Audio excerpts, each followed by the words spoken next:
ശൂന്യതയാണ്. അത് അനുഭവിക്കുന്നവർക്ക് അത് അറിയാൻ പറ്റത്തുള്ളൂ.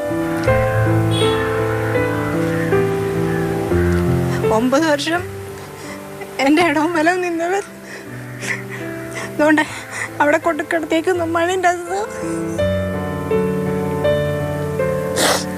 ഈ അമ്മയുടെ കൈകളിൽ നിന്ന് അമിതവേഗത്തിലെത്തിയ സ്വകാര്യ ബസ് ആ കുഞ്ഞിനെ പറിച്ചെടുത്തു. കളിച്ചിരികൾ ഇല്ലാത്ത ലോകത്തേക്ക് അവനെ കൊണ്ടുപോയി. ഒരായുസിലും ഒടുങ്ങാത്ത കണ്ണീർ കുടുംബത്തിന്.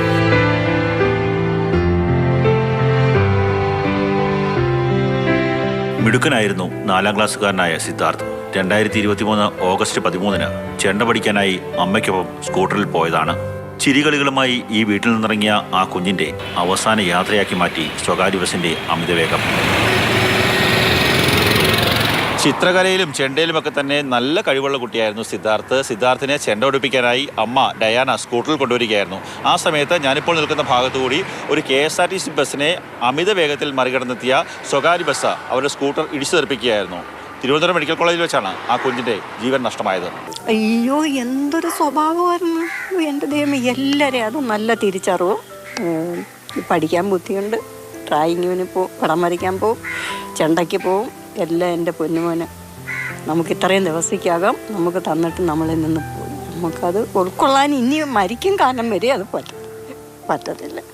അത്രയും ഒരു കുഞ്ഞായിരുന്നു.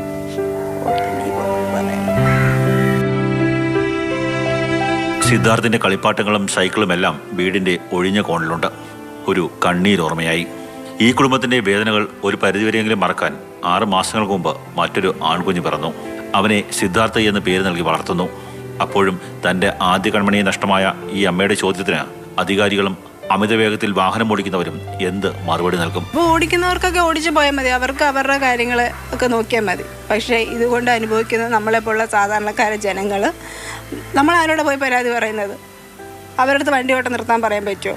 അവർ പറയും ഞങ്ങളെ വയറ്റിപ്പഴപ്പം ഞങ്ങൾക്ക് പോയേ പറ്റത്തുള്ളൂ എന്ന് പറയും. പിന്നെ നമ്മളെന്ത് പറയുന്നത്? എൻ്റെ കുഞ്ഞിനെ തിരിച്ചു തരാൻ പറഞ്ഞാൽ അവർ തിരിച്ചു തരുമോ? ഇല്ല, നമ്മൾ അനുഭവിക്കുക. സിദ്ധാർത്ഥിന്റെ മരണം കൊണ്ടും ഇതുവഴി മത്സരോട്ടം നടത്തുന്ന ആൾക്കാർ പാഠം പഠിച്ചില്ല. അതിന്റെ തെളിവാണ് ഈ ബോർഡ്. പാഞ്ഞു പോകുമ്പോൾ ഓർക്കണം പ്രാണനാണ് കയ്യിൽ എന്ന ബോർഡ് വെക്കേണ്ട അവസ്ഥയിലേക്ക് നാട്ടുകാരെത്തി. ഞാനിപ്പോൾ നിൽക്കുന്ന പ്രദേശത്ത് അതിനുശേഷം 3 പേരുടെ ജീവനാണ് നഷ്ടമായത്. ഇനിയെങ്കിലും മത്സരോട്ടം അവസാനിപ്പിച്ചേ മതിയാകൂ. കണ്ണൻ നായർ, മാതൃഭൂമി ന്യൂസ്, കൊല്ലം.